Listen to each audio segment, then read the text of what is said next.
ഈ ഒരു ദുർഘട ഘട്ടത്തിൽ, ഈ സംസാരിക്കേണ്ട ഘട്ടത്തിൽ നിങ്ങൾക്ക് വേണ്ടി ഒരു വാക്കുകൊണ്ട് പോലും സംസാരിക്കാത്ത ഒരു സെലിബ്രിറ്റീസിനെയും ജീവിതത്തിൽ ഇനി നിങ്ങൾ അങ്ങോട്ട് ഫോളോ ചെയ്യരുത് എന്ന് തീരുമാനമെടുത്താൽ അത്രയും നല്ലത്. CJP ഡൽഹിയിൽ നടത്തിവരുന്ന സമരം പാറ്റ സമരം എന്ന് പറഞ്ഞ് അധിക്ഷേപിക്കുകയും പാറ്റ സമരം എന്ന് കളിയാക്കുന്നവരോട് കുറച്ച് കാര്യങ്ങൾ പറയാനുണ്ട്. എത്ര നാൾ നിങ്ങൾക്കിത് പാറ്റ സമരം എന്ന് പറഞ്ഞ് അധിക്ഷേപിക്കാനും അവഹേളിക്കാനും കഴിയും? എത്ര നാൾ നിങ്ങൾക്ക് കണ്ണടയ്ക്കാൻ കഴിയും? CJP നടത്തിവരുന്നത് വെറും പാറ്റ സമരം അല്ല, അത് അടുത്ത തലമുറയുടെ അവകാശ സമരം തന്നെയാണ്. അതിനെ എന്തു പറഞ്ഞ് അധിക്ഷേപിച്ചാലും എന്തു പറഞ്ഞ് അവഹേളിച്ചാലും ഈ വരുന്ന തലമുറ അതിൽ നിന്നും പിന്മാറാൻ പോകുന്നില്ല എന്നുള്ളത് കേന്ദ്ര സർക്കാരിന് കൃത്യമായി അറിയാവുന്നതുകൊണ്ട് തന്നെയാണ് അനുരഞ്ജന ചർച്ചകൾക്ക് അവർ തയ്യാറാകുന്നത്. അനുരഞ്ജന ചർച്ചകൾക്ക് തയ്യാറാകുന്നത് വേറൊന്നും കൊണ്ടല്ല. ആദ്യം അവർ കരുതി ഇത് ഒരു ജോലിയും കൂലിയും ഇല്ലാത്ത കുറച്ച് പാറ്റകളുടെ സമരമാണ് എന്നുള്ളത്. പക്ഷേ അവിടെ വന്നവരാരും ഒരു ജോലി ഇല്ലാത്തവരല്ല. കഴിഞ്ഞ കുറേ ദിവസങ്ങളായി ഡൽഹി ജന്തർ മന്ദറിലേക്ക് ഒഴുകിയെത്തുന്നത് വളരെ ബുദ്ധിയുള്ള ഒരു തലമുറയാണ്. ഒരു ജോലി ഇല്ലാത്തവരല്ല, നല്ല ജോലികൾ ചെയ്യുന്നവർ, വളരെ മികച്ച വിദ്യാഭ്യാസമുള്ളവർ, 1, 2, 3 ഡിഗ്രിയും PhDയും ഉള്ളവർ വരെ ആ സമരം നയിക്കുന്നവരിലുണ്ട്.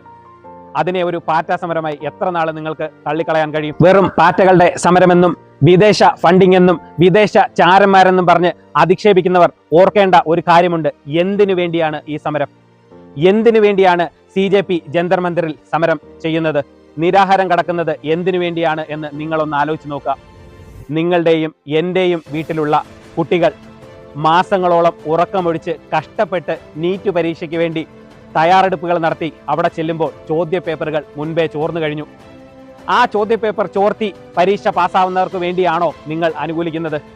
അവർക്ക് വേണ്ടിയാണോ നിങ്ങൾ സംസാരിക്കേണ്ടത്?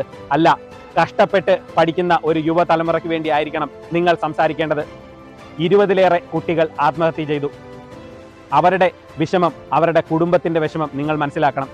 ആ വിഷമം നിങ്ങൾക്ക് മനസ്സിലാവണമെന്നുണ്ടെങ്കിൽ നിങ്ങളുടെയോ എൻ്റെയോ മകളോ മകനോ അനിയനോ അനിയത്തിയോ നഷ്ടപ്പെടുമ്പോൾ മാത്രമേ ആ വിഷമം നിങ്ങൾക്ക് മനസ്സിലാവത്തുള്ളൂ.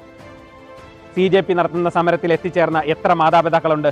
സ്വന്തം കുഞ്ഞുങ്ങളെ നഷ്ടപ്പെട്ടു പോയവരുണ്ട്, സ്വന്തം സഹോദരങ്ങളെ നഷ്ടപ്പെട്ടു പോയവരുണ്ട്. അവർ സമരം ചെയ്യുന്നത് സ്വാതന്ത്ര്യത്തിന് വേണ്ടിയാണ്. എന്തിൻ്റെ സ്വാതന്ത്ര്യം? 1947 ഇന്ത്യക്ക് സ്വാതന്ത്ര്യം കിട്ടി എന്നുണ്ടെങ്കിലും ഇന്ന് സ്വാതന്ത്ര്യമില്ലാത്ത അവസ്ഥയാണ്. എന്തിൽ നിന്നാണ് നമുക്ക് സ്വാതന്ത്ര്യം വേണ്ടത്? നമ്മുടെ വിദ്യാഭ്യാസത്തെ കച്ചവടമാക്കിയവർക്ക് മുന്നിൽ നിന്നും നമുക്ക് സ്വാതന്ത്ര്യം വേണം. നമ്മുടെ വരും തലമുറയ്ക്ക് ഈ നാട്ടിൽ നിന്നും കിട്ടുന്ന വിഭവങ്ങളൊക്കെ കട്ടുമുടിച്ച് വിറ്റ് തൊളിച്ചവർക്ക് കയ്യിൽ നിന്നും നമുക്ക് സ്വാതന്ത്ര്യം വേണം. അടുത്ത തലമുറയുടെ ഈ പോരാട്ടത്തിൻ്റെ കൂടെ നമ്മൾ നിൽക്കണം. ഈ പോരാട്ടത്തിനൊപ്പം നിൽക്കേണ്ടത് എൻ്റെയും നിങ്ങളുടെയും കടമയാണ്. ആ കടമ എന്താണെന്ന് ചോദിച്ചാൽ ഞാൻ നേരത്തെ പറഞ്ഞ കണക്ക് അടുത്ത ഒരു തലമുറയ്ക്ക് ഈ